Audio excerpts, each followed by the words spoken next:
sometimes, you could have done better. Same goes for where you invest. Level up and invest smarter with Schwab. Welcome back to Morning Movers. It's time for Options Corner. We're taking a look at Nike ahead of its earnings after the close today. And joining us for a deeper look is Tom White, the co-host of Fast Market, back with us. Taking a look at technicals as well, Tom. I know you're venturing into some deep waters here. Tough looking chart. What do you make of it? Falling knife. So we got a longer term chart here, Alex, 5-year weekly chart here to kind of give you some context of this falling knife. These shares of Nike have been run over. Bad pun right there. But you see that all-time high about $179.10 nearly 5 years ago. The stock is down nearly 70% from those levels. We're hitting 9-year lows going into this report. So the bar, for context, is really low. But it's been low, Alex, repeatedly. Look at these down moves over the past several years, all based on earnings moves. Safe to call this a downtrend? Just a tad bit downtrend. And now, you know what? Valuations still aren't that cheap at this point because their E in the PE has come down a little bit. So the valuation's still a little bit rich. I've got a tighter chart to take a look at, 1-year, 1-day chart with some key levels to take a look at here. That'll give you some context of where we are as far as the stock moves over the past. Looks a little better on this time frame. A little better. We're about at those levels that we were last year. But I mentioned we're at 9-year lows going into this report. Stock looks like it's going to open up about $52, so maybe a little bit of pop here before earnings. But you can see here we're far below the 200-day moving average at 66. We're far below the 50-day simple moving average, near $60 a share. We're down here near 51, 52 level. I think one of the keys here that I wanted to kind of highlight is this relative strength index, the RSI, this momentum indicator. It's near the 26 level as of yesterday's close. Now, that's oversold in a technical basis, right? But that doesn't mean the stock's going to rebound because we've been at those levels repeatedly over the past 12 months here on oversold conditions, but that doesn't seem to help the stock. So going into this report, the bar really low on this one. The momentum's to the downside. Maybe some short interest built up in this name, Alex. But shorter term, it's leveled off from what we were a year ago, but still in a downtrend in the near term. Yeah, if anything, the longer term trend is starting to improve a little bit. But when you're at 9-year lows, you're oversold, all the moving averages are sloped down, you're below all of them. Yeah. It's hard to spin this as super positive. Yeah. You are taking a risk that something's going to change. And perhaps earnings are going to be that change. But I know you got an example trade for us as well. Always difficult because everything here says negative. Yeah. But you got the worst price to be negative that you could possibly have. Yeah, and I think that's what a lot of investors are trying to figure out. Is this the bottom? Because they've been saying that quarter after quarter, and it hasn't been the bottom, unfortunately, for shareholders. CEO Elliott Hill trying to do that win now strategy right now. It's just not working out because whether it's margins compressing, whether it's inventory levels too elevated at this point, China not doing that well. That's 15% of their business, China right now. They're also reporting on an island, too. Like, if you wanted to hide a little bit, not doing that today. Yeah, so we're going to look at an example trade here, Alex, that gives you, if you think this thing might have that chance to bounce, let's take advantage of some different vol levels here. So I looked at a bullish call diagonal, 2 weeks wide. I went out to the April 17th monthly options. So you've got about 17 days to expiration. We're going to buy that slightly in the money 50 strike call. It's got that higher delta. It's going to react more like the stock. That's a bullish portion of this position. Now, the option market pricing in about a plus or minus $3.80 move, about 7.5% move either way. So I set that up with my short strike in the near-term April 2nd weekly options that expire in just a couple days here, selling the 56 strike call.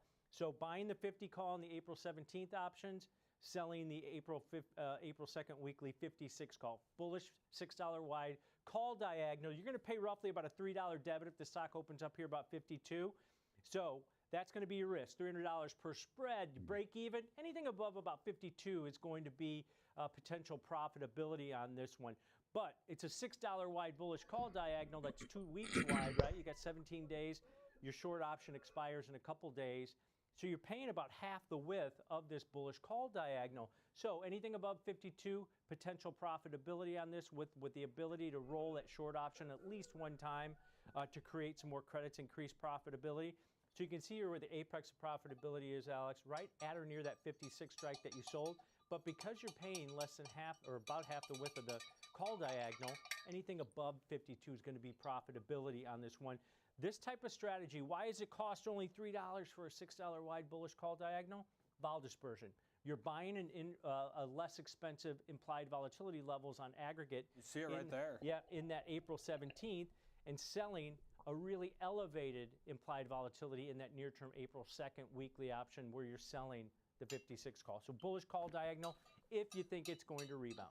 And risk defined, most importantly, in an earnings event in a volatile name. So good stuff. Thanks to Tom White. Make sure you check out Tom later on this morning on Fast Market. It's going to do it for us here on Morning Movers. Thanks as always. I'm Alex Coffey for Diane King Hall and the rest of our team. We got Opening Bell with Nicole Petalides coming up next.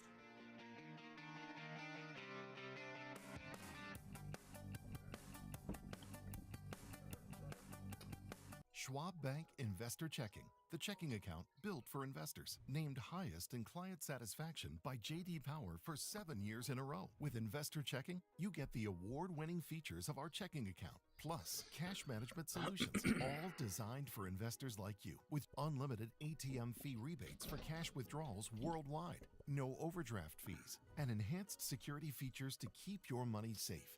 Also, because your investor checking account is linked to your Schwab One brokerage account, you can manage your checking and investing in one convenient location. Moving funds between your accounts is easy. Cash moved to your brokerage account is available in seconds. That means you can stop waiting and start investing in stocks, bonds, money market funds, and more.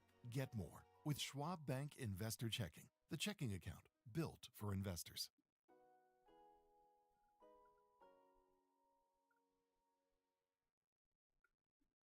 Welcome to Schwab Network, where real-time market coverage meets expert strategy. From the opening bell to the closing bell, we've got you covered. Get inside the minds of pro traders. My point is that they're getting a higher rate of change in sales based on their guidance, but not the same rate of change on EPS. Follow the biggest headlines, live analysis, breaking news, and sharp trade ideas minute by minute. With shows built for action, we break it all down in real time with speed, accuracy, and precision. I think one of the most important things is you're making a play in a risk-defined way here going into earnings. So that would be a further downside area to watch. Smart insights, actionable data, veteran traders, and trusted financial journalists streaming live and on demand. Schwab Network, streaming 24/7, any screen, anywhere, free. SchwabNetwork.com. Hey, Pop. Hey, Andrew. Last year, my dad had a stroke. Big shock to see this person that I've always seen as a force in our family be vulnerable. Wait, had a stroke? Yes. Now we're in the car together almost daily. I started to realize, what can I pick up from my dad? He's been with Schwab for a long time. Jim's my financial consultant. I probably met 20 years ago. Jim's really been there to answer any questions I ever have. Makes a huge difference when you have someone that actually cares. Stay connected to what moves markets. Download the Schwab Network app and stream live coverage wherever you are.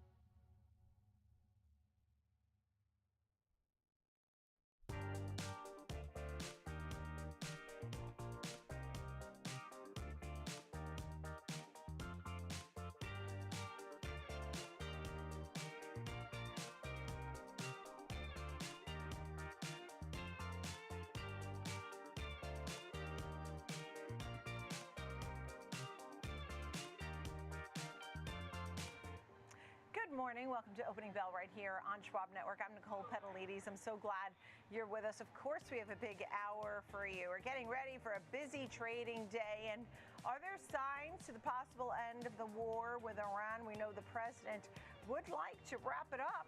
He's expressed that, what it means for oil and the overall market. This as futures are to the upside. Most of the stocks were to the downside yesterday. M&A activity, food space, pharmaceutical space. We'll go through these potential deals, have the very latest on all of that, and another investment by NVIDIA. You'll want to hear about that, right? Quick check of the markets now. The major averages are at or near correction territory after 5 weeks of selling.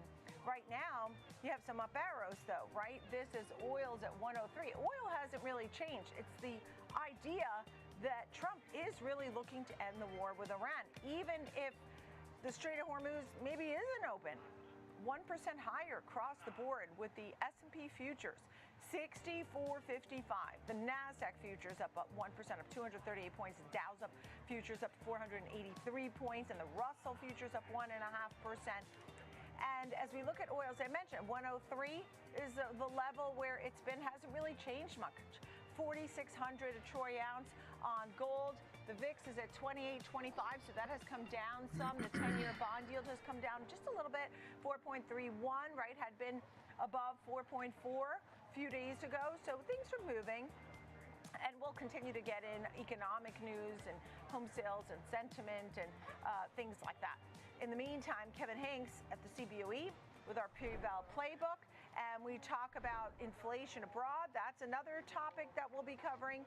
Good morning to you. I mean, I think first up is, you know, this war could be coming to an end. I mean, does President Trump really mean that they may step back? Good morning, Nicole. So the question this morning is, what has changed the tone? What has futures significantly higher in holding gains? And it's this. Wall Street Journal came out with an article that talked about President Trump potentially backing off of the military operations in Iran. And here's why. What's really left right now is the Strait of Hormuz and the reopening. And frankly, the U.S. doesn't need the oil from Iran to go through the Strait of Hormuz. That doesn't disrupt our oil in the United States. 90% of that oil goes to China. So any U.S. Military actions there would take that war past the 4 to 6 weeks that President Trump had targeted for this war. So he thinks allies should have to do it. The people that actually use that oil should be in charge of opening the Strait of Hormuz. So that has a different feel going on. It could, if the U.S. were to back away from that after doing damage to the infrastructure and the missiles and the nuclear possibilities of Iran, that could dissipate the tensions in that region. And I think that's why the market's recovering. Crude oil, not really having a big move yet, but make no mistake, Nicole, the world is flush with crude oil. If things start to open up and crude oil starts to flow, not only from the U.S. but through the Strait of Hormuz, this could be a big move on the horizon here for crude oil. Look, we're at 103 on West Texas. You're at 107 on Brent crude today. It is the end of the first quarter, end of the month, end of the first quarter. You know, we have plenty of oil, to your point. The Strait of Hormuz is not really a problem for us. I think most people would agree. And look, I mean, how do people feel about this war? The longer it goes on, more people are against it. And they certainly don't want U.S. boots on the ground. It's been pretty evident most folks don't want boots on the ground. And so while he has the boots there, you know, bringing them there to prepare for anything that could happen, I don't know that he wants to escalate it. I mean, the whole thing was Iran should not be making nuclear weapons. And have we gotten to that point? Have we found a regime that would agree that they will not make nuclear weapons, you know, en masse? I mean, we have no idea how much uranium they have. That's the question. But the ending of the war is giving a boost here to stocks. As you noted, stocks are higher across the board. And oil really hasn't changed, not yet. In the meantime, let's talk about what's going on here with equities. I mean, we are now in correction territory for most of the major averages or near. right? But we're wrapping it up. A new month, the new quarter coming. Yeah, exactly right. Last trading day of the month, last trading day of the quarter. If people start to think that the Iranian war is starting to dissipate, they could be making moves pointing towards next quarter and beyond. So it'll be interesting to see how this plays out today. I think obviously the end of the month, end of the quarter, always a big trading day. And so this is one that you got to watch closely. Like I said, the headlines have been driving a lot of this market. The headlines this morning, this Wall Street Journal article, pretty positive. And like I said, if the tension starts to come down, if the oil questions start to dissipate, this could be one of those oil down, market up. Remember, I believe it's 8% and change on the S&P and 9, almost 10% change in the NASDAQ. So this market and so many names that we look at are so beaten up. This could be, like I said, the big unwind of the uncertainty and tension that's been going on really the last 4 to 5 weeks, Nicole. Okay, so look, we have, I know we're looking at Nike and Beyond Beef and MKC, which we're going to be talking about that a lot, plenty, McCormick. So what are your thoughts here on some of the other pieces of economic data we'll have, right? Home prices and jobs and things coming up? Yeah, we're getting house price data out right now. The Case-Shiller house price up 0.2. That's a little less than expected. The year-over-year 20-city unadjusted up 1.2%. That's a little less than expected. So house price index is coming out. Now, we'll still get consumer confidence coming out at 10 o'clock Eastern. JOLTS data coming out at 10 o'clock Eastern. We'll start to get a look at the labor market over the next 3 days. We'll get, actually 4 days, we'll get JOLTS. We'll get ADP on Wednesday. We'll get Challenger job cut and jobless claims on Thursday. And then even though the market's closed, we'll get payrolls on Friday, which will be, like I said, another big important number. That'll probably react to the market on, futures on Friday and then Monday morning's trade. But we're going to get a jobs data with the market closed, Nicole. Yeah, and by the way, I'm looking at some of the NASDAQ quarterly losers. Wow. AppLovin, Trade Desk, Salesforce, some of these names are down 40%, 30, 40%. And some people are selling now because they're nervous. This war ends and the market takes off. They sold at a loss. I don't know. Nobody knows. Kevin Hanks, it's good to see you. And we'll have to wait and see. And we continue to talk about a lot of news that's on the move, making stories here this morning. And that's Jenny Horn, host of Next Gen Investing. And we talk about NVIDIA all the time, which right now is trading higher, up about 1.4% in the early going. And Marvell, NVIDIA Marvell, tell us about that.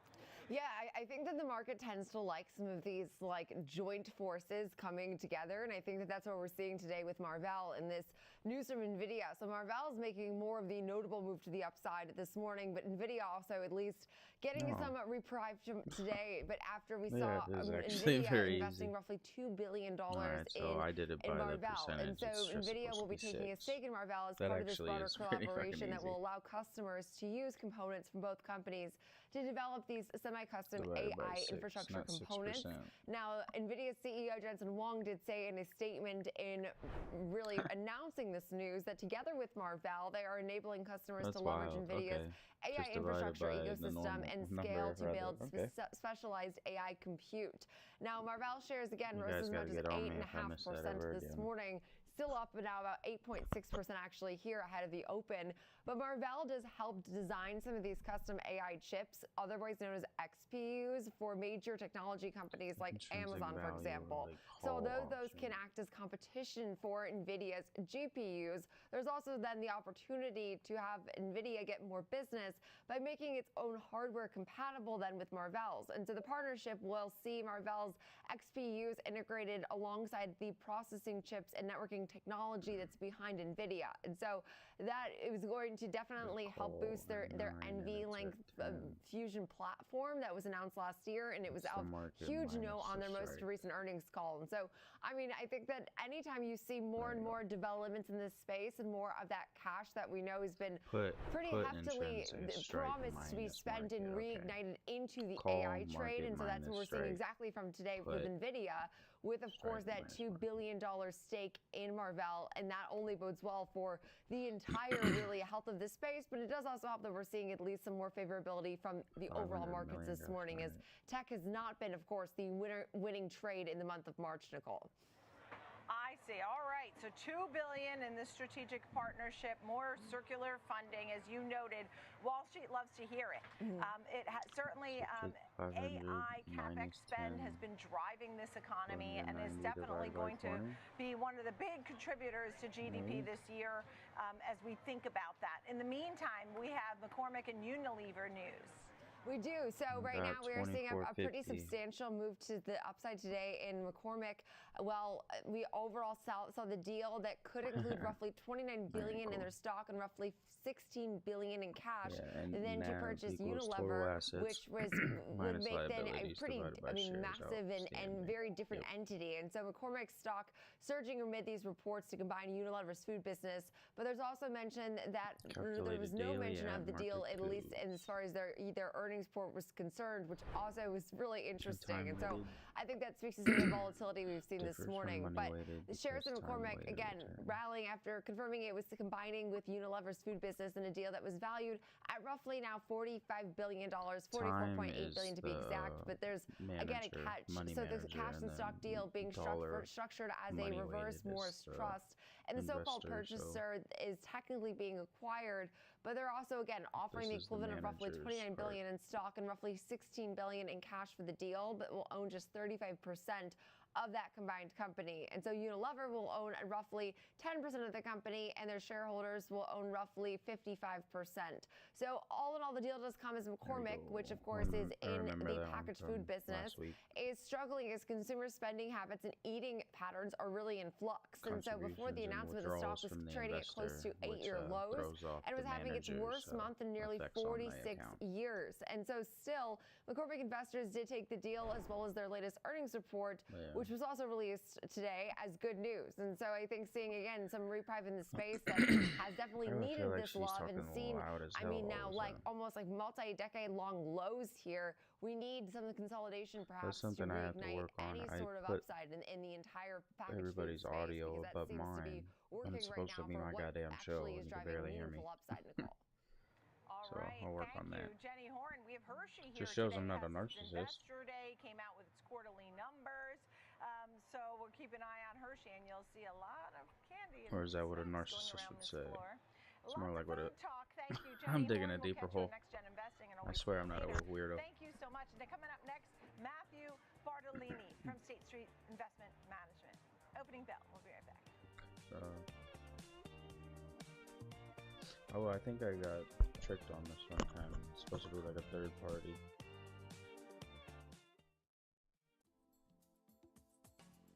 Oh.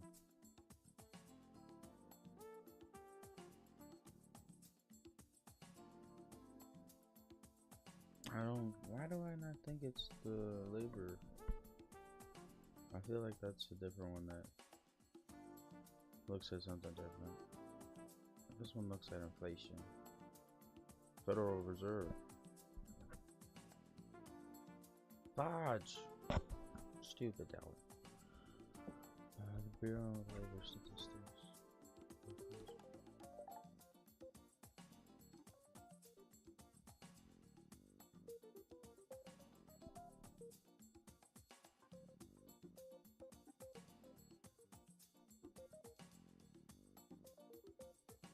But does not publish it. Fuck, I missed this one last time. Yeah, they use it, but they don't publish it. Yeah, it's to be a non-biased third party, I guess, or somehow to make it less biased for them to manipulate fucking shit. You know what I'm talking about? Alright, damn it. Last time I missed that one. Okay, that's This is Fast Market, built for traders who want more than Which of just the following headlines. matter? We walk you through trade ideas with structure, risk management, and a focus on execution. From options to earnings to volatility plays, we bring decades of trading experience to every segment. With real-time insight across Authorization products of and additional sectors, we shares deliver of what stock. active traders need to stay ahead. I know that they Fast can't vote on the Market stock and weekdays at stuff. noon Like they Eastern, just be like, live yeah, on give it 12 all. Network at Like who cares? 12network.com. Ah. Hi, I'm Alex. I'm Jane. Always read every answer. Sometimes, you could have done better. Same goes for where you invest. Level up and invest smarter with Schwab. Real-time market moves, earnings breakdowns, and trade-ready insights. Follow Always me jump on into X conclusions at out here. I just _Vardas and aware connect number with me one on LinkedIn problem. or Instagram for more.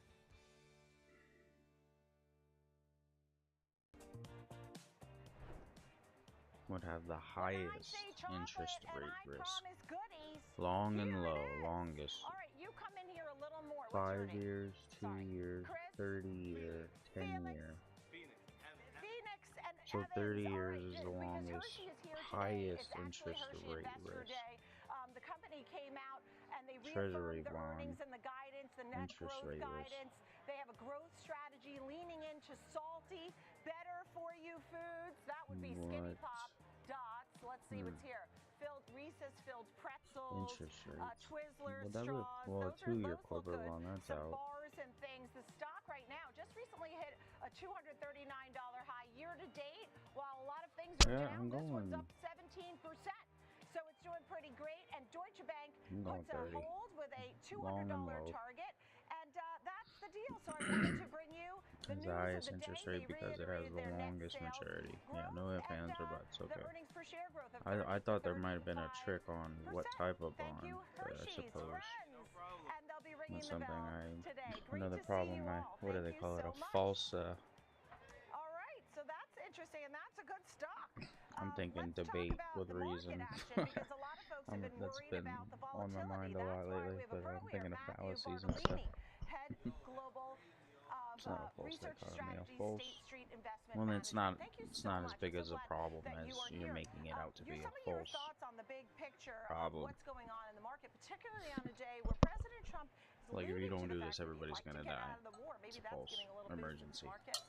Yeah, I mean, what we have seen in March is a Now I massive gotta look that repricing up. of risk sentiment in the marketplace, and that's had an impact on monetary policy, inflation Something dilemma, expectations, false and just dilemma. a widening of risk Yeah, something premiums like that. overall. And that's why we've seen stocks retreat as risk premiums have widened, as investors are placing more of a premium to depart with their cash for that liquidity. But also we've seen bond yields rise because of the inflation risks, the upside there. Now today there is some positive news headlines around potentially the end of the war, but again, that seems to be an elusive target. So you're probably only going to expect more near-term volatility until you get that final resolution, because the uncertainty, that cone of outcomes, is quite wide right now. Income. So when we think Fuck, about Dalvin. what people should do near Read. term and long term, and I want to get I'm to so some confident of in the that ETF one too. strategies as well, but just the sentiment, near term, long term. What would you tell folks? God damn it. So like right now, what we're seeing from investor After buying behavior, the offsetting near-term capital sentiment gains has been and risk numbness adverse, has days. been risk off. You've Oh, had some out. constrained buying behavior, you had some nervousness to the overall market's expectations. Now, the other side of that, though, is if we look at earnings expectations, Carries what forward. is different than we historically see is that typically during the first quarter, you see Oh, full-year that's cool. calendar earnings expectations decline by about 1% for S&P 500 names. So This hypothetically, quarter, like we've seen what? it increase by After like almost 6 4%. years, you can So have that investors off may be looking clean. through some of that near-term volatility for some of that That takes long-term forever, cash and flow and who's high growth gonna from say U.S. that equities, that's the which only that's the big litmus test for the market is debt when we you're have gonna earnings season have, kick off but, next week. Yeah, I mean, that's the other thing. We're wrapping up. This is the last day of the first quarter. We start off a new quarter. And when we think about fixed income ETFs, where do they belong in a portfolio? What kind of allocation and duration? What kind of things are you thinking about when it comes to ETFs and fixed income? Because ETFs have grown in popularity over the last few years. It's my understanding from some of the guests we've hit 12 records, credits, and 6. we've already hit some records this year early going. I know we've been more risk averse, but in the first part of the year, that it was a record again. Some of your thoughts?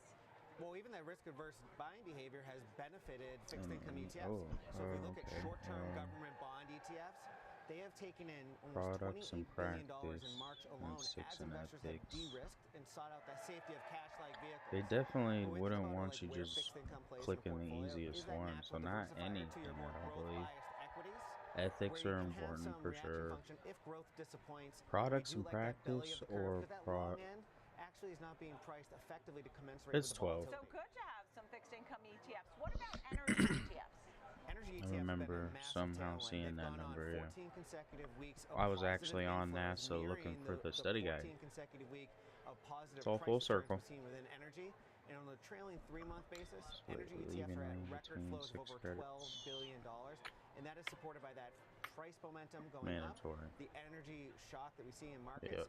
But then also, you've seen earnings revisions to the upside because of what's going on in the macro landscape. I gotta send So this out is a one of letter those to areas sort of sit in this conflict, NASA sort in of manage through some of the near-term in market volatility and regards to uncertainty, open particularly to the energy exam complex. prep. Give them a shout out and be like, you should put them on the education for their education list. I swear. You know, what kind of things Let would these change on guys this big become board right away? What would be some oh, they have very a specific telltale name things for that would them. happen? We would see It's a risk super reversal. business. You see a risk to the upside. You see Oh my god, it's just like when distributor or whatever. I think they call them distributors Still be slow to play out in terms of how inflation is going of to like test filter into the broader information and all economy. that Inflation material. expectations have been It's really extremely like high. The energy official. complex has been impacted. So it's not going to be a quick reversal of energy prices and inflation Qualified pull-throughs. retirement But yes, plan, right away you'd see a natural risk-on move, and you'd see the broad-based equities being bought pretty consistently. Right, and what kind of equities do you think work in this environment? I mean, you know, you could talk big picture if you can't name names. So I think big picture, I'd want to seek out some diversifiers like natural resource equities. Sort of bifurcate that more growth-sensitive, broad-based equity benchmarks like the S&P 500. They're pretty underrepresented. And irregardless of what takes place in the war, you have seen inflation upside. Natural resource equities can benefit from that because they have a natural reaction function to inflation. So I like those type of areas. 18 I also is think looking. overseas equities Why could would be an interesting element because we've seen more durable 25? strength. I think the only time 25 is important is after renting a car. Outperform the U.S. That's the only other one that's huge. I never heard about it being with Ursa. More attractive valuations that have only gotten more attractive Let's do a as a hint. result Why of not? some of the declines. We'll get in them the for most free. We're recent supposed to months. utilize them. So I think non-U.S. equities could be an Let's put interesting pride play aside. for this type of marketplace as well. So would you be upping your non-U.S. equities? Yeah. Or, I mean, trimming, I mean, obviously you had some there. Oh, so I can't say employment, trimming, but you know what I mean? You retirement, did so well Employee last year. Retirement Would you Income recommend Security folks Act. to up their position abroad? So I think because Well, the I S&P like 500 when, and U.S. equities had gone on acronyms such are a spelled out famously every once strong in a while. run leading up to the past 15 years, many portfolios I see are very heavily concentrated in U.S. equities. So I think, again, irregardless of the near-term events, improving regional This is besides diversification the within point of the portfolios question, but is I sort of find a it so sound funny idea that leading into a when really the floor, you can hear the chatter get louder and louder, slowly but surely, as it gets closer to 6:30. It's so funny. These are grown adults, and they're just getting so excited. We got 8 minutes. And they do have some benefits Well, of you know, AI to take innovations the in lag some of on the countries. stream. So I think I emerging find it so markets funny. warrants that sort of upweight in portfolios. As you talked about the fixed income ETFs, and I think about what's been going on with the war, and right now the 10-year bond yield's Two at main 4.3%. components: age and service. What kind of range do you expect to see the 10-year in? Well, I think you're going to trade somewhere in this range bound. You now have a push and pull mechanism where the first order effects was that the 10-year moved up because of the inflation expectations were moving higher. Now you have concerns that the growth will be lower. And that if Think there's about growth lower, what that a should perhaps pull reasonable, down 10-year reasonable yields. So I think you're going to finance navigate with between reason. the 425 and 445 Reasonable range for minimum quite age some time until the market figures out an adult which hand, employment. the growth or the inflation one, has a more dominant hand on the steering 18. wheel. And I think it's still too early to tell. If I could go to war, I could open up a fucking account. And give us some It's updates. 18. Matthew Bartolini, Read everything. State Street Investment Management. Thank you so much. It's great to see you. Thank you very much on this last trading day of this first quarter. All right, folks, a quick break, and we'll count you down to the start of trading, where things are looking higher this morning. We'll be right back.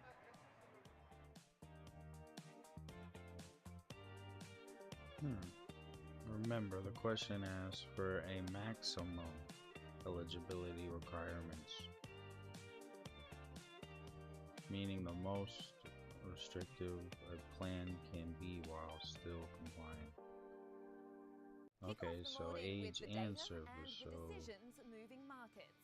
Morning Trade Live Fuck. breaks down the macro moves driving the price action from Well, Fed 18 is a policy to reasonable global amount. growth And then what's a to inflation reasonable prints amount of hours in and a year? geopolitical risk. 54. Smart, fast, and They always say live 54 from Wall Street to your screen. week work Morning Trade weeks. Live, where the markets meet the macro, weekdays Shit, at what 10 are they, a.m. like Eastern 6 hours on a Schwab day? Network. It's like 30 times 54. Trading at Schwab is powered by Ameritrade, giving traders even more ways to sharpen their skills with tailored education. That's Get saying an around expanding over library filled with new online 1,500 hours. videos, webcasts, articles, courses, and more. Oh, okay, All crafted okay. just for traders. Age 21 and a guided year learning of service. stacked with content 18, curated to fit your 500. unique Doesn't goals. say anything You about can a spend year. less time searching 6 months is and not more a time year. learning. 2000's over a year. Trade brilliantly with Schwab. Maximum.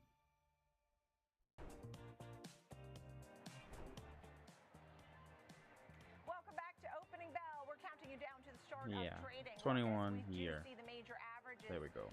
4 are in actually correction territory, not the Yeah, S&P exam 500, tip, near correction max territory for this first quarter. I know you want to say eligibility. goodbye. 21 with years your plus Ebola 1 out there, year. I so believe that was we've the had a tough keyword go year. of it, but we're starting a new quarter tomorrow, and President Trump Cool. really is Oh, alluding. first time and seeing told the that Wall one. Street Journal I like it's been seeing reported new by the Wall questions. Street Journal that President Trump may be ready to back Makes up. you feel like Let's they're run not some just fucking optimism. Sam recycling. Bottas is with me, previous covering a fucking lot of these bullshit. stories here on Wall Street this morning. Good morning, Sam. Good morning. Yes, that Wall Street Journal report, as you say, Prepayment Trump risk is talking highest about in obviously willing to economy. end the Iran conflict without of the Strait of the Hormuz being open, very much setting the tone for stocks this morning as we see this nice little bounce Prepayment as to risk. how we're going to wrap Usually up people Q1 like to here, prepay which just so feels they like, don't have to Nicole, worry I don't know about about stuff. you, But if that's a one of the risk, that would longest mean quarters in that history, given obviously you the news paid flow a we've been time dealing with. when it was Obviously, higher Asia than wrapping it would things have been up if you last waited, right? night and ending on a mostly softer note, but obviously we've seen The some economy pretty is big in declines across recession, that part of the world for that quarter, and which particularly means in March. If you take a look at the South Korean Kospi, for instance, which in a came recession into the year prices as go the world's best performing index, now up. close to bear market territory. It's Hey, come off almost 20% over good the day. course Can of we get through this without pretty hands? much all of March, and that is really bearing the brunt Read of all a the lot of answers the first. declines we're seeing across Asia right now. So that Interest would rates mark are the biggest stable. drop we've seen since 2008 on a monthly basis, and Japan's Nikkei 225 also capping off Interest its rates worst are month since around the falling. GFC Interest as rates well, are down about rising.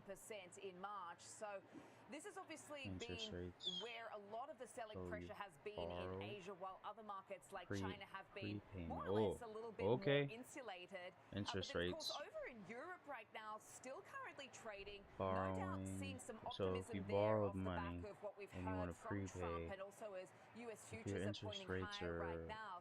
But if you take a look at the falling stock and you 600, prepay, still on falling. track for its worst monthly drop. I believe so. If it's falling and you already 2022 prepaid, here, so you snapping could have 8 months waited of gains, for it to although, fall a as I little said, bit more, we and still then you have would have paid a little bit lower of rate. bright Ha! spots there across the DAX and the CAC this Well, morning. let's see if it wasn't But just like a guess. underscoring some of Prepayment the risk is highest when outlook and just interest how rates the are Iran falling war because is clouding homeowners that out in refinance their Europe right mortgage now, to the take continent. advantage of lower Eurozone rates. inflation, This Nicole? return principal Wow, 2.5% up from 1.9% in February.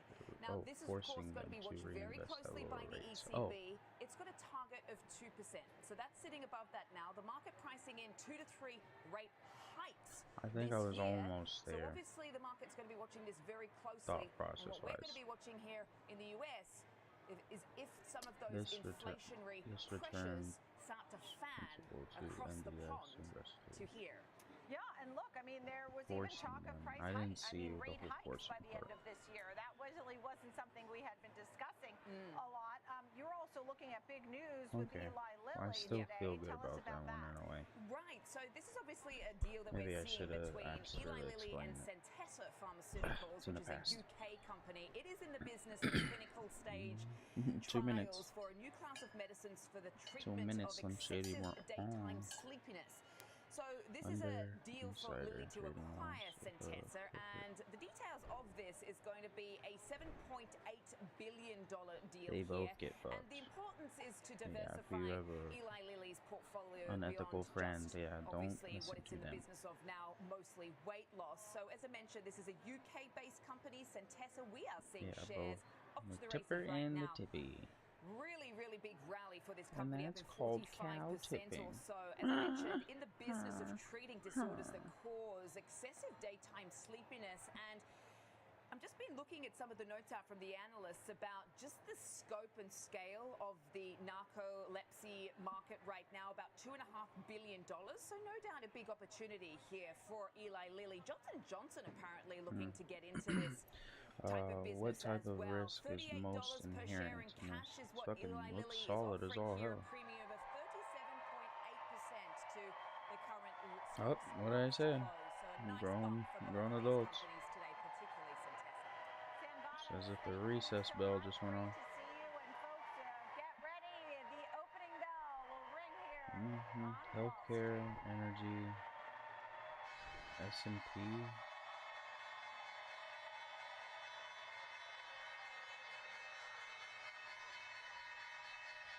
This is a systematic.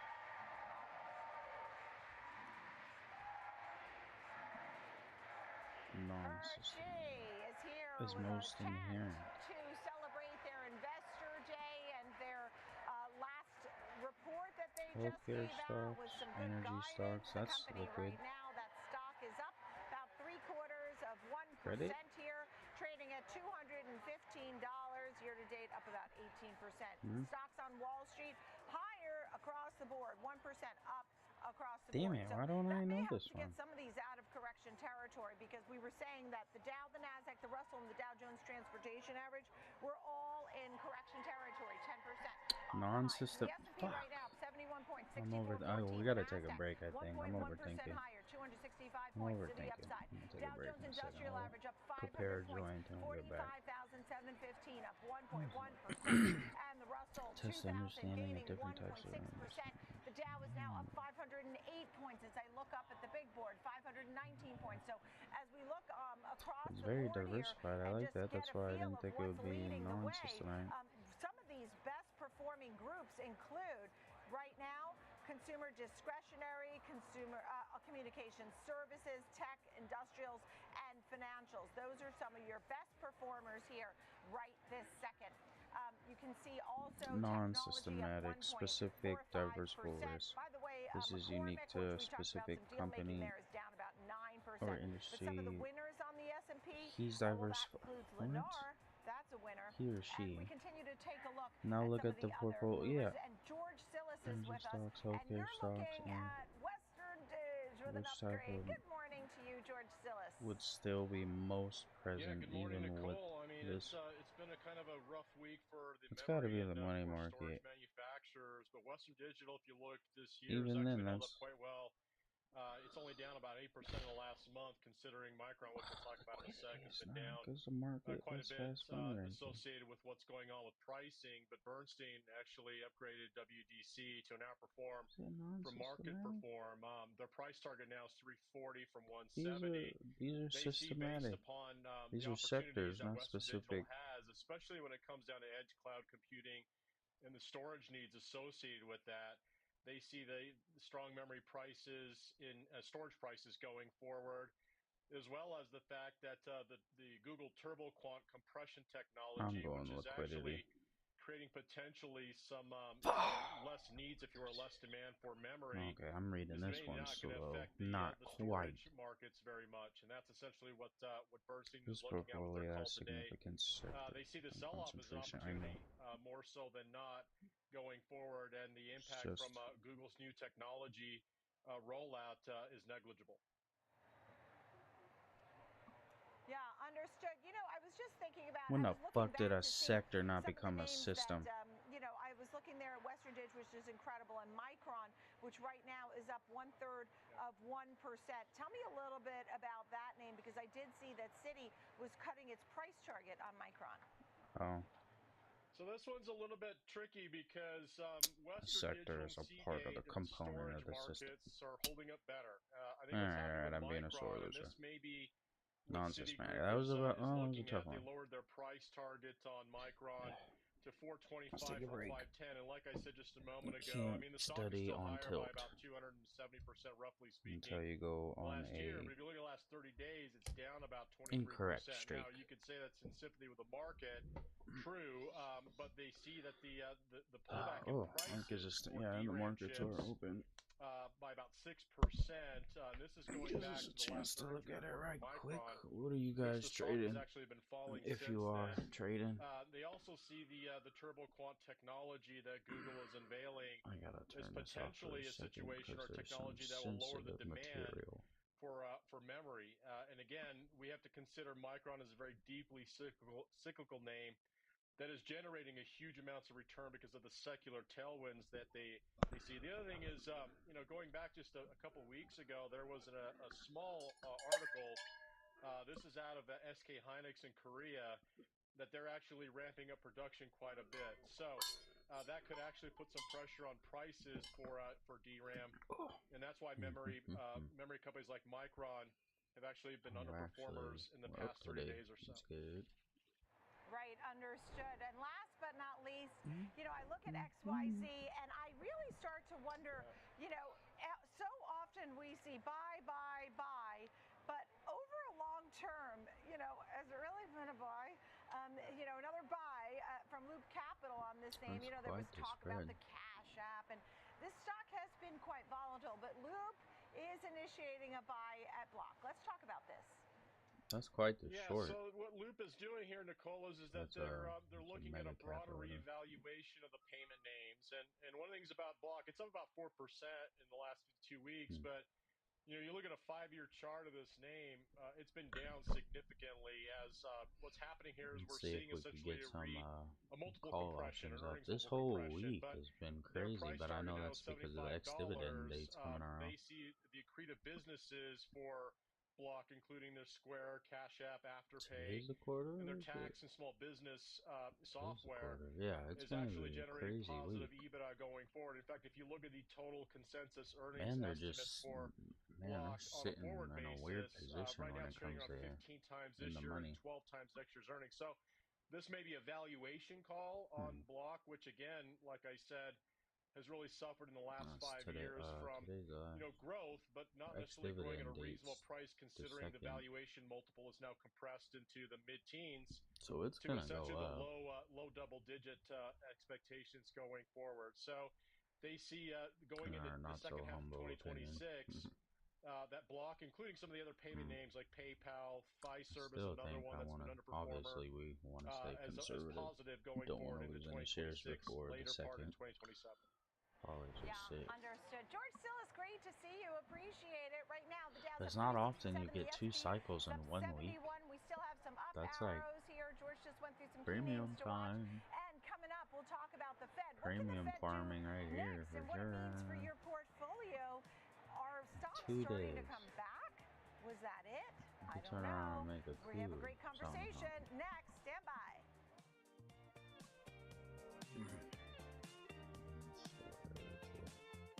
Calm before the storm. This is when I like to make decisions for sure.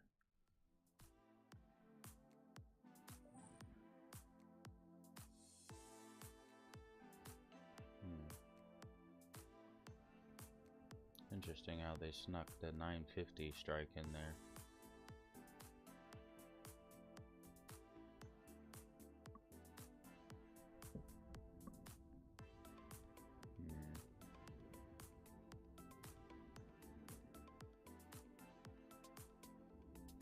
Interesting.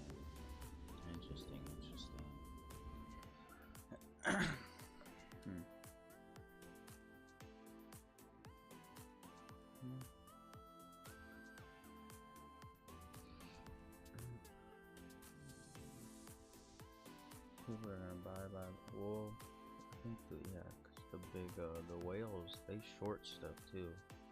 I'll have to look up how the whales manipulate, price points to get it right where they want. Perfectly legal, by the way. It's just if you own the most, you could. You own more, you can shift your weight around. Follow me on all social media It's so platforms cool to be at able to Diane King Hall and connect with make me on one LinkedIn for more. move and get a price right where you want it. It's years of setting it up for Last sure. year, Probably. my dad had a stroke. Big shock to see this person that I've always seen as a force in our family be vulnerable. Wait, had a stroke? Yes. Now we're in the car together almost daily. Yeah, I we'll started to come back to realize, that. what can I pick up from my dad? Yeah, we'll He's come been back with to all Schwab this. for a long time. Jim, my financial consultant. I probably met 20 years ago. Still Jim's early. really been there to We'll, answer any I questions like I to ever wait have. Makes a until huge after difference when you have someone that the actually first cares. hour. Live insights, actionable data, and market-moving I have analysis. a weird theory that Schwab yeah, Network after connects the the first headlines hour, to it's the why usually in kind real of where time. it's going Watch to free settle at the 24/7 end too. at schwabnetwork.com. Obviously, depending on what events and So everything that's else going on that that's day, the but big usually picture. like on a All right, normal welcome day. back to Opening Bell. Joining me right now, Patrick Fruzetti is with me, partner, managing director, and portfolio manager, I'm Rose gonna start smoking Advisors. now. And we're glad Who you're needs to here. think Some of this your clearly? thoughts on the market action. Thanks for having me, Nicole. Well, you know, I think what's happened over the last 5 weeks has sort of been a part of what I think tends to be in midterm election years some of the weakest time for the market in the 4-year election cycle. So when you think about coming into this year, we were already set up for, historically, over the last 65 years, a weaker year from a market perspective. Doesn't mean we're going to be Why down. that? It just means it tends to be on average the weakest of the 4 years. Why is that? Because, you know, leadership, administration tend to try to stimulate the economy in a midterm election year. Rates tend to go up, and the market responds negatively And do to you that. expect to see that this year and the next couple of years? I mean, there's a lot of talk about a lot of It's crazy stimulation how coming. much pressure they So put I on do one expect to person see and then some of that just this year, dog him but when let's he's be not honest, this perfect. has He or let, she, the but war has led the historically news, he. and I think that that's pushed up real rates, and so I Just think give that the that's man a what's created break. a lot of this, you know, Just market, one person, market sell-off clearly, and they it's have really the risk hundreds of is people the helping longer them make oil decisions, stays but it all at comes these down levels, you know, to that 40% one higher person for some 6 reason. months That is or longer, just it tends to lead intellectually to recessions, and I dishonest think that that's really the risk that to the market's blame trying to one price guy. in and day out. Of course, today People really we're gotta not seeing grow that, up and but be that honest. is going to be the reality, I think, over the next The 3 to fuck 6 can you months. blame one person? Understood. When I think about the big picture here and how the strategy should be, are you Like, looking why at even the have a Fed's cab? moves Like, when why you're even deciding your strategy? Are you thinking the Fed may acknowledge do them? one or another thing? At least and then you acknowledge pick your them. strategy That he based has on a that? Because they cabinet. were saying don't fight the Fed, but nobody knows Advisors. which way the Fed's going to go. That's I'm right. getting. You Why know, am I look, getting on my earlier soapbox this year, about you know, this? to I don't start care the year, about I much. would have Care said, about hey, money. we'll expect to see a cut once, That shit you does know, affect assuming money. Warsh is confirmed, that we'd expect to see 1 or 2 cuts later this year. Right now, given the short-term I also supply care shock, about let's be social honest, cooperation the Fed too. can't really do anything for short-term supply shocks. Even if they were to lower rates, it doesn't have much of an impact. So I would say the Fed's stuck between a rock and a hard place right now as we stand today. If we see this, you know, this situation improve, you could see, you know, we could come back to a time, you know, a level as it relates to energy prices that I think could warrant, you know, perhaps some additional cuts. But right now, I don't What's see that your on vote? the table. What's your real deal vote for this year? What are you going to call out? I don't think cut, nothing. right now, I don't think there's going to be a cut before the fourth quarter. And what about a hike at the end of the year? I don't see a hike. That's a fair question. Yeah, because a lot more people have been talking about that with the rise that we've seen in oil. And that relates to the Fed. I wouldn't say the same for other central banks. I think you could see some hikes globally around in other central banks, frankly. Yeah, I mean, the president has said, the U.S. president has said now on Iran, the U.S. won't be there to help you anymore. Build up some delayed courage. Go to the straight. Just take it. Countries should buy Delayed more from the courage. U.S. The hard part You're is already in done, a goddamn war. on the Iran Where's war. your And courage there's a lot been? of talk, according to the You're Wall Street already Journal, in a that the war. president would like to step away. Y'all should have been There's been a lot serious of as folks who fuck a don't want long US time boots on the ago. ground, and will we step away? Is this it? God Is this the damn. moment? Is it over? I'm so happy to don't be think it's born in a over, time, but and if this you is were to just relative, step but like, away, the man, they trust were going to factor in the war Strait of back in the Hormuz, day, left again, or is not going right. back I'm to so what it was happy I could overnight. just sit It's here just and not. talk to you about And so I think finance. that that's going to keep upward pressure on the price of crude oil.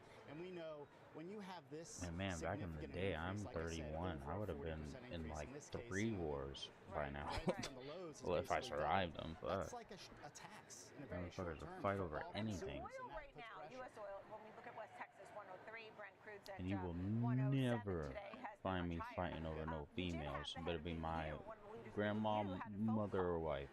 And Then with you see Iran, these it hands. said they requested Iran's cooperation Oh my with God. the United Yeah, Nations you know what I mean. regarding Family, ensuring blood. freedom of navigation in the Strait of Hormuz.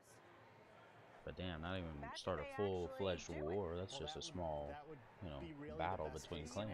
Would be more, I guess, in tune to following up with that. That's right, Nicole. But I think that's Helena Troy is going back home. That's sort of the scenario where you get positive outcomes if that were to happen. But I just think we're still in a very tentative situation.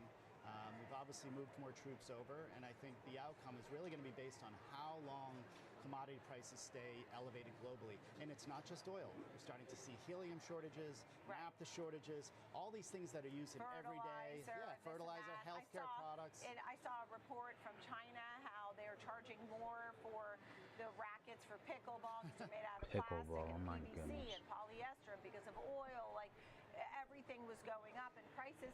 Let's talk about. By the way, if you want to end the war, create a shortage in pickleball rackets here in the United States. I mean, we know that is the hottest new thing.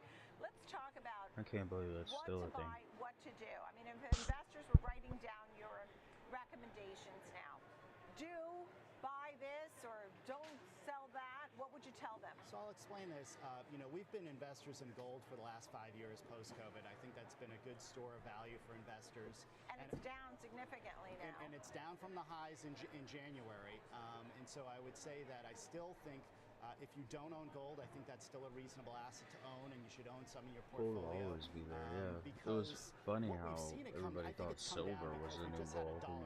Silly bastard. Because it's still obviously the gold will always be there, though. So that's one asset. They just hiked that bitch up to fucking 5K or whatever. Well, I don't even know what it stands for now. Some of the deck with our portfolio because we were coming into. But that was nice. What a time. We thought there would be some. There was a bunch of miners that were psyched. We got a little bit more defensive with consumer defensive. I still don't even think they're done refining all that metal.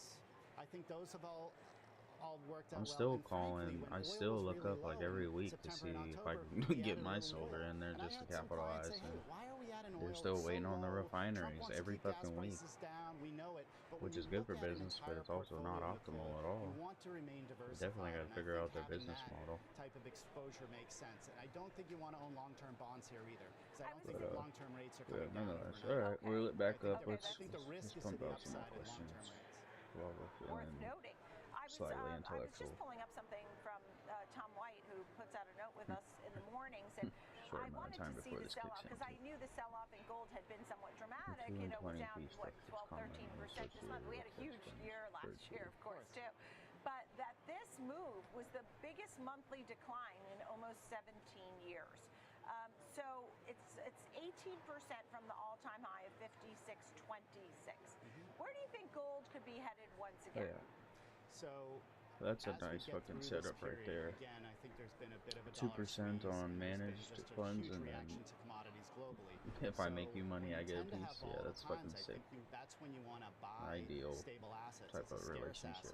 And it tends to do well, frankly, when you start to see, you know, the broader consumer underperform. If we get recessionary pressure, you want to own things like gold. So where could it go? I mean, deficits aren't coming down anytime soon, right? So 5,000, you're okay with that? I am. I think, frankly, even higher. You know, someone had asked me, you know, a year ago when it was, you know, down in the 3,000 handles where it would be. I said we're going to be at 5,000 in the next, you know, 24 months. And so fully I think invested? we're going to be. Are you fully invested, or you've been putting some cash on the sideline the last few weeks? That's a good question. I have generated some cash by selling things that have done really well. I talked about adding some energy last year in the second half. I've actually trimmed a little bit because these are these short-term rapid spikes. Sometimes you want to sell a bit of that risk and use it to deploy elsewhere into weakness. Yeah, it's great to see you, Patrick. Nice to Thank see you you too, so Nicole. much. Patrick Frusetti, Rose Advisors. Great that you're with us today. Right now, stocks are still higher. In fact, as you were talking, we went to session highs, it 200. appears. Coming up next, our panel is ready to discuss this morning's action. Everything you need to know. We'll Or be right back. goes up 200. I feel like that's the dummy answer right there.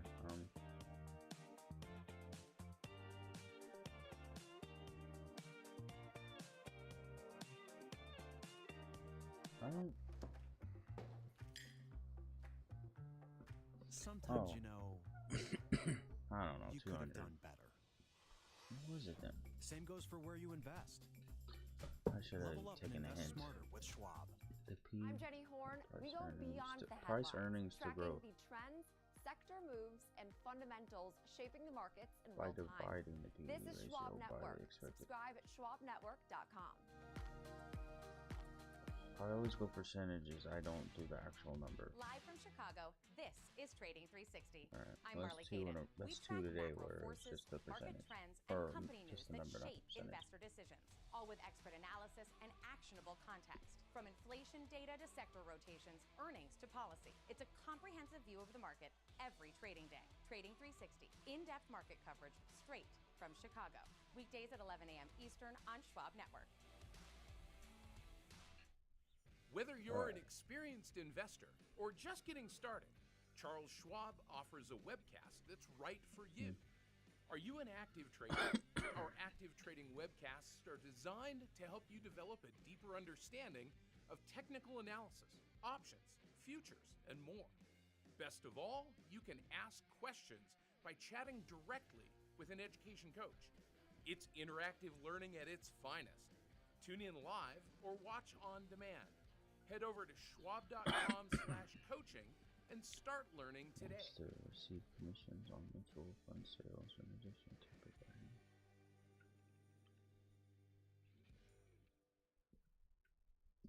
Real-time access, data-driven analysis from U.S. equities Yeah, to you gotta be global both. You gotta be like macro Dean. matters. Oh, read them all. Schwab Network connects the dots. Watch live. Subscribe free at schwabnetwork.com. Yeah, you gotta be both. Welcome back to Opening Bell. Right Advisory now, stocks are higher fees or across the board as I look IRs at the and different commission sectors agents. here. Do I see any Man, if you're both, you're a fucking utilities hitter. with a down arrow. Okay, so most That's of why the Dean's sectors so are higher. fucking Alex chill. Coffey and Dan Grant are with me, senior Dude's specialist, a goddamn retail trading, guru. Charles Schwab. Great to see you both. Alex, some of your thoughts on today's market action? Yeah, I sent the team a chart as I sort of played Kevin Green here at the top. So hopefully they got that. But one of the things for the S&P 500 that we've talked about is how on a near-term basis it's been in more of a bearish configuration. That continues to be the case. But days like today do a lot to undo some of that damage, Nicole. And when you look at the S&P 500, one of the things I do to assess trend is look at a weekly average. That's the purple line. That's a 5-day EMA. And then the teal line is a 1-month moving average, I think it's 21-day variable. EMA. And watch the relationship between those two lines. And so the fact that the faster week average is well below the 1 month indicates a bearish trend, especially given that price is below both. We're trying to reclaim that 1 week moving average, though, in real time, which does suggest that you're starting to see a little bit of improvement. You see the RSI moving out of oversold, working back towards that 50 midline, also indicating that things are starting to improve. But this has been a 1 step forward, 2 steps back kind of a market for the better part of the last month and a half, Nicole. So we want to see a several-day rally to really put to rest some of this uncertainty. Understood. I mean, what do you think here, Jan? I know you're watching the bond market. Everybody's focused, of course, on the Fed moves. Yeah, and the rejection of 5% on the long bond, right? As the market was kind of getting very concerned about us pushing aggregate demand, pushing the long yields, expectations of long yields up, and then Powell came out and said, well, they're fairly contained. A good chart is the SR3 U27, and it's got a really good move, about an 80-point move from the high down to the low, and that's 80 basis points worth of yield. So that really shows what the Fed expectations were. We had pricing it, but like a half basis point cut between now and beginning of next year, and they're taking all of that out, and they even started trying to price in a Fed raise, and that's just not going to happen. But yeah, 30-year bonds at 488, the 10-year note sitting at down 10 basis points at 430, and then the 2-year note sitting right at 377. I'm sorry. What do you think of that, Alex, when you look at those different rates? I mean, we heard the thoughts of Patrick pertaining to bonds investing. Securities. Yeah, I think it's a really unique space. I think you can make credible arguments for both rates to be higher and for rates to be lower. And what is the pragmatic kind of market assessment in my mind? Well, it means that they're probably going to be somewhat landlocked in sort of a volatile reactive range, much like they have maybe with a little bit, further boundaries. So but right really there, what they have been for the term better part of the last year. So term whole we've and watched the universal upper life end of are that not boundary inch higher securities as it's because closer the to 4.5. insurance company Let's call it for the 10-year. bears the But I risk. still think something between 4 and 4.5 for Plain the and 10-year simple. seems to be pretty reasonable. The person who receives And it's too early to say which one of those two sides, whether you're a rate hawk or a rate dove, is going to win. I think I would lean rate dove, but that's just because I don't think energy shocks typically are inflationary long-term. They tend to be deflationary. So even if this tends to be a longer-term conflict, I think the Federal Reserve Handbook would actually suggest, hey, oil shock actually means rate lower. But it's too early to tell right now, ultimately, what things will look like with all the changing dynamics from AI technology to inflation fears that are still lingering amongst consumers from the last 5 years to, of course, what's going on in the Middle East. Yeah, and I continue to watch some of the movers here and some of the best performers on Wall Street, and we are seeing names like FactSet, Lumentum, onsemi leading the way here. We'll also continue to get other names to watch. How about Nike? That's going to be one of the names reporting. That's up 2%. Dan, your thoughts, final thoughts? Yeah, I've got a couple of investors with big positions in Nike, and they're going to be watching these earnings very closely. Nike has not been doing very well over the last year and a half, so we're hoping to get some sort of good news and some sort of turnaround from that. The dollar continues to be elevated, and there's some concern about that's a risk-off trade. I would also like to see the crude oil start dropping as a confirmation of this conflict coming to some sort of resolution. Well, I know it has to be your property. It has to be yours Haven't seen that in a while. It's at for over a 102.43, year. down 45 cents the barrel. At Dan least Grant, a year. Alex Coffey, Yours, thank you both so much. So Wonderful to see you both. Right now, the Dow that's Jones Industrial it's Average granted up to you? 630 points. We're at session highs, folks. This, as President Trump, it's been reported by the Wall Street Journal, may be stepping away from the war and leaving the Strait of I'm pretty sure Hormuz it's just grant only. It's yours. It was granted to you. the other countries. Thank you for being with me, and I hope you're enjoying some up arrows here. I'll see you later at 2 o'clock. I'm Nicole Tettle, ladies. Morning Trade Live with Sam Bottas is next.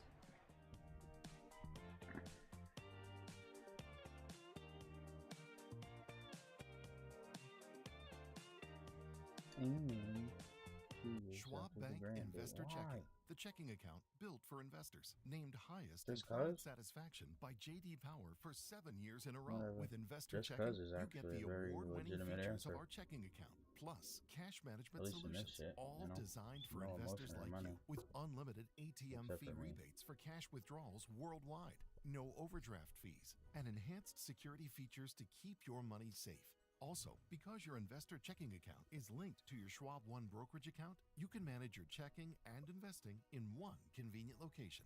Moving funds between your accounts is easy. Cash moved to your brokerage account is available in seconds. That means you can stop waiting and start investing in stocks, bonds, money market funds, and more. Get more with Schwab I actually Bank don't Investor understand Checking, these ones. the I checking need clarity. account built for investors.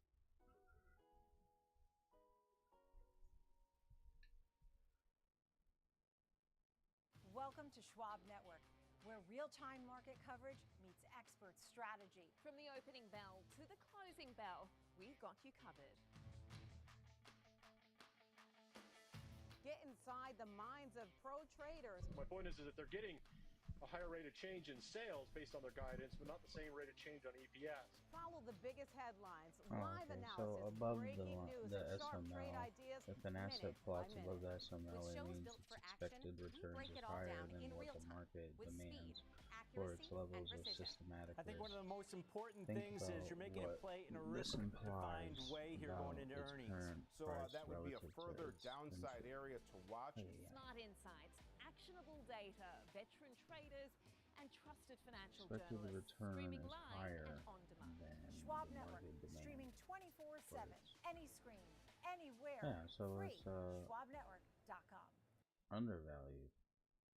Mom, when my grandparents moved here, did they know Below our family would become? conversion Conversely, I don't even know if the they could massive envision it plus below to leave its expected everything return behind, is the literally come expected across the return entire world. I is think that lower we than what the totally market met what their demands wishes here. were.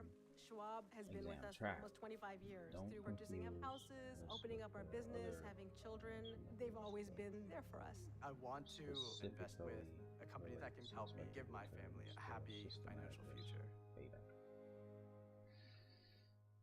Stay That connected doesn't to mean what if a moves the stock is market. offering a Download better the Schwab return Network than app it and should stream for a anytime risk wherever level. you are. It is undervalued. Cool. Alright, cool. Offers a higher expected return. Just so it goes, yeah. Remember that.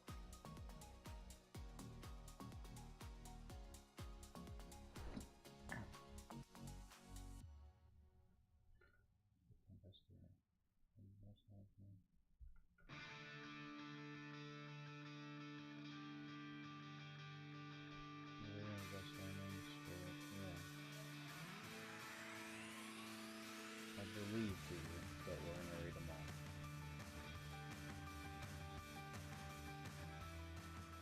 Hello, everybody. Welcome to Morning Trade Live. I'm Sam Barnes, live from the floor of the New York Stock Exchange. We have got plenty to hit on both here and abroad over the next hour.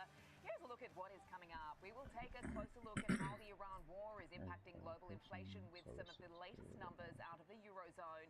And we'll have example trades for Novo Nordisk and Nike. Novo is trading near four-year lows, and Nike reports earnings after the closing bell.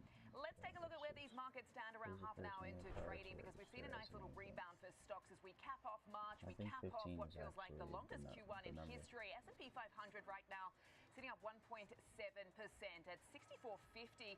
The Nasdaq 100 charging ahead to the tune of 1.9% as well. Yes, So we've got a very offers are risk-on being tone made in these to more markets. than A lot of 10, that yeah. being set by this Wall Street Journal story this morning with Trump willing to end the Iran conflict without reopening the Strait of Hormuz, no doubt further propelled by some of his comments to some of those countries he says that can't get fuel. Or fewer. He has a suggestion. Number one, buy it from the US. We have plenty. Number two, build up some courage, go to the Strait and just take it. So that's helping propel stocks, it seems, up 1.5%. The Russell 2000 is our outperformer today, up at 2.3%. Obviously, we had Jerome Powell's commentary yesterday, which seemed to help things as far as fixed income was concerned. It was taken as slightly more dovish than what we'd heard recently, but of course now we've got some of that Eurozone inflation. Let's see what that's going to mean for the rest of the world. Let's take a look at where foreign markets stand as they wrap up what has been a very volatile March. And of course, the Nikkei 225 down 1.5%. So a mixed picture out in Asia. We know the story with China having been a little bit more insulated from some of this shock. We will unpack some of that with Michelle Gibley later on. Right now, we do have European equities trading in their final hours with a positive tone out there, a little bit more risk on, no doubt taking their cues from what we're seeing here on Wall Street with some of Trump's comments, but of course wrapping up what has been a down month for stocks out there as well. We'll unpack some of those numbers throughout the course of the program a little bit later on, but let's just take a look at some of these futures products, because obviously this is what has been driving the story, the oil market. We've currently got WTI at 102, so taking a little bit of a breather from those levels we'd seen earlier. So that is down about 0.25% right now. The 10-year yield, which has also been part of what has really been driving the story, is at 4.32 right now. The dollar index has taken a step back from the levels we were looking at yesterday. We're at 99.82 on the Dixie.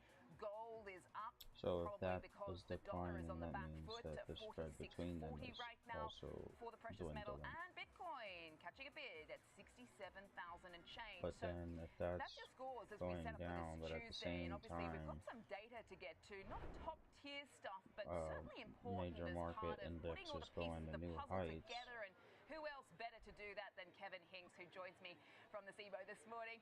Hi Kevin, long time no speak. Just walk us through what you're seeing. So I see that big jolts guys are are out, still and so is going up, consumer but the confidence difference from is the still conference board. Just dwindling, walk us through which what's means that the catching your little attention guys right are now. going up too.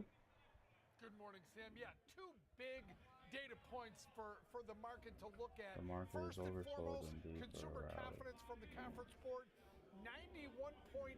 Now, Potential that's only market slightly reversal higher or weakness. than the previous of 91.2. but the expectations, remember, this is one of those soft The big guys are sentiment going. numbers.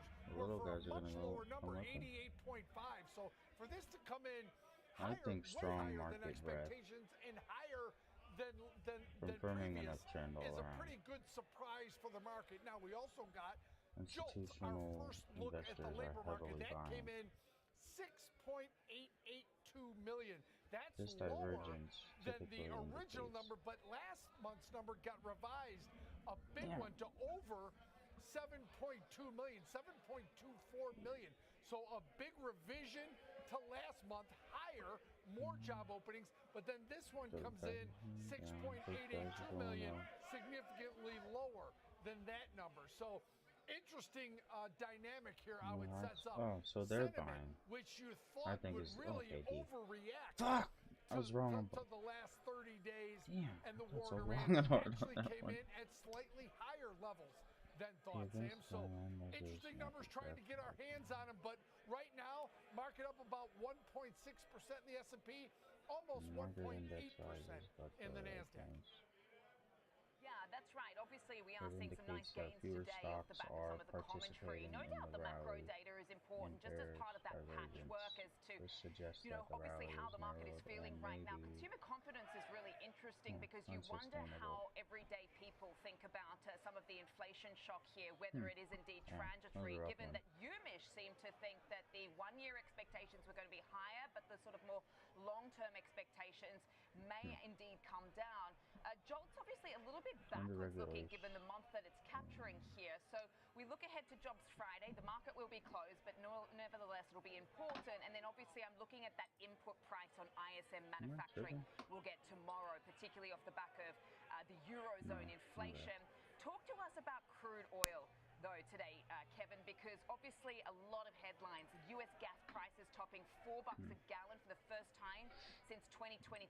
China's getting some ships through once again. Hegseth's comments this morning, Trump's comments to some of these European countries. What do you make of all of it? Best interest. I think a lot of the genesis of the rally that we're seeing right now is this article from the Wall Street Journal that President People with their Trump best looks interest in at, mind, and act he in the best basically interest said of the customer putting when troops making in the Strait of Hormuz recommendations there, I to would ensure imagine. passage Guarantee, would never violate guarantee his anything. 4 to 6 weeks. Now, that Charge gave the a real lowest fees kind of in a the boost industry. to the market because it Yeah, sounds I think like that was a freebie. President Trump, Thank the Trump goodness we need administration 'em. wants to stay on that timeline of 4 to 6 weeks. Remember, the U.S. doesn't need crude oil coming through the Strait of Hormuz. That's 90% of that goes to China. You mentioned the China boats getting through. So now you're starting to see a little bit of a dynamic change in the overall crude oil situation. Now, does that start to hit crude oil futures? If you see that in terms of crude oil futures, you're starting to see a softening. They were up this morning, they were up yesterday, now turning red on the day. So crude oil is really something to watch because if the tension there starts to dissipate, this rally could have some legs, Sam, because the overall U.S. economy still relatively strong, but dealing with the shock of higher crude oil prices and higher inflation. But, you know, it's interesting. You mentioned Jerome Powell yesterday. You had Jerome Powell talk about it. You had Stephen Myron talk about it. And, of course, you've got Kevin Warsh coming to the Fed. Both of them talked about the shock from crude oil is not something the Fed would look at and worry about inflation. That's why they focus on the core for inflation. So I think that's what turned the 10-year yield lower. Because remember, it was Austin Goolsbee a week or so ago that said he couldn't rule out a rate hike. Now that takes that pretty much off the table, in my opinion, Sam. Right. I do want to talk about the durability of this rally that we're seeing right now in these markets, particularly in light of a note that our good friend Ben Emmons of this network put out earlier, talking about how Trump has signaled a wind down or imminent end to the war, but how he has done that 3 times so far over the last week or 4 weeks or so that we've seen, obviously, the start of this conflict where the markets subsequently rally, then start to fade. Now, if everybody's talking about this April 6th deadline, we're going into a long weekend for many, many markets. You just wonder if we will start to see again this de-risking as we approach the end of March, Q1, and we wrap things up. What are you seeing? What are your expectations as far as volatility, Kevin? You know, I think, like I said, the Wall Street Journal article that talked about his adherence to that 4 to 6 weeks is what he put out there normally. If he thinks that's a hard out on Iran, they're going to wind up things. They may leave the Strait of Hormuz to other countries, the countries that actually need the crude oil. And if you see the U.S. back off, you can really start to see tensions dissipate. Remember, they've basically done serious damage to their nuclear facilities, their infrastructure, their navy, their warships, their missiles. So the U.S. has done a fair amount of damage. Now, if tensions start to come down, if the Strait of Hormuz opens and crude oil futures start to come down, remember, Sam, the world 90% of is portfolio flush with returns crude oil, but there's variability is explained by asset allocation uncertainty in policy, commodities makes them go making higher. it the So most if that starts important to dissipate, investment you decision. can see a big sell-off here in crude oil because supplies aren't an issue. Just getting them from where they are to where they need to be was the recent issue the last month. So I think this could turn out to be a real interesting next week to 10 days here as we watch this either dissipate or, like you mentioned, stop and restart. We'll be watching, but at least putting the wind in the sails of these markets to cap off what has been a very bumpy ride for the last month, or at least 3 months as well. Kevin Hinks, thank you so much for breaking down some of the movers and the data for us this morning. I'll catch you later. Coming up, we will take a closer look at the outlook for inflation as the war in Iran continues. Morning Trade Line is back after this.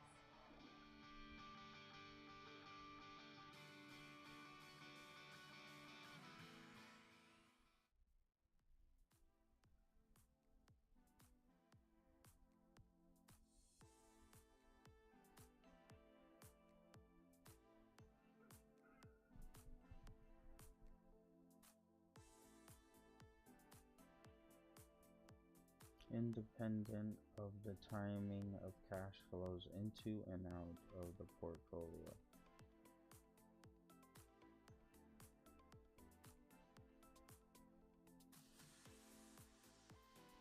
Which return measurement should be used? Okay. I think I've seen this one before. I don't know if that was a cough or a hiccup or a what.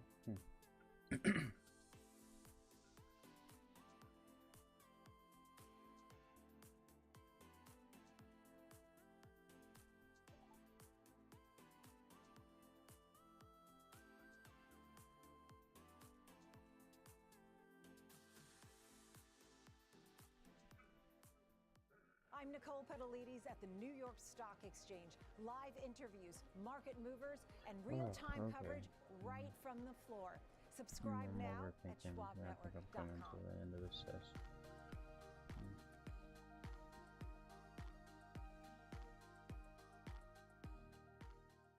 Intern, this place is incredible. It's where I get all your office supplies. Your golf balls, your fancy coffee, your giant TV. It's everything in one place. It's like Schwab. Everything investors need, all in one place. Come again? Yeah, at Schwab they can do everything. Invest, trade, get full service wealth management, and anything in between. Think I'm gonna be sick. We have to buy that now. Schwab. Invest your way with Schwab. No politics, Think about no spin, which return just the market measurement from open to close and method beyond. removes Streaming or 24/7, minimizes the any screen, influence of the anywhere timing and at size of SchwabNetwork.com. client contribution. We're back on Morning Trade Live. Marvell is rallying this morning after the company announced a strategic partnership with NVIDIA that includes NVIDIA investing $2 billion in Marvell. The companies will collaborate on silicon photonics technology, and Marvell will be a part of the NVIDIA AI factory. Both stocks are higher after the announcement, and in fact, bringing a lot of chip stocks higher with them, including memory. Marvell up 6.5%, NVIDIA up almost 3%.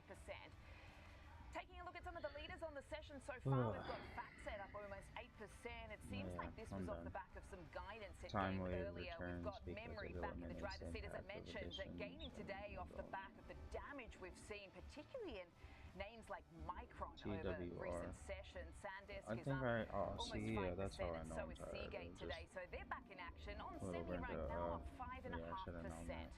Flipping the boards and taking a look at some of the losers on the session so far. Constellation that was a is solid among those. It 43 seems like questions. that was a guidance story as well. McCormick, believe we did earnings pretty were good. out to Dell, down 3% 28 right now. So that's how we're looking this morning. Some winners and losers on the session so far. Joining us now is Stephen McClurg, who's the CEO of Canary Capital. Well, this is like Stephen, overall, thank you so much for so joining we're us. almost still I've just there. been That's reading through your if we could get that to notes, like 80, I'm gonna walk up to that bitch, you know, seeing oil with my higher, hand on my. seeing yields higher, but Alright, stocks but just cool. bouncing around. Well, if you were in there, thanks for sticking in with us. Road to passing the 65. You're gonna be at IAR soon. It's gonna be sick. Look out for your boy. Finance with Reezuhn. Absolutely. So all right, and then look out for Move with Reezuhn right now is and Debate with really Reezuhn bouncing later around on in a today.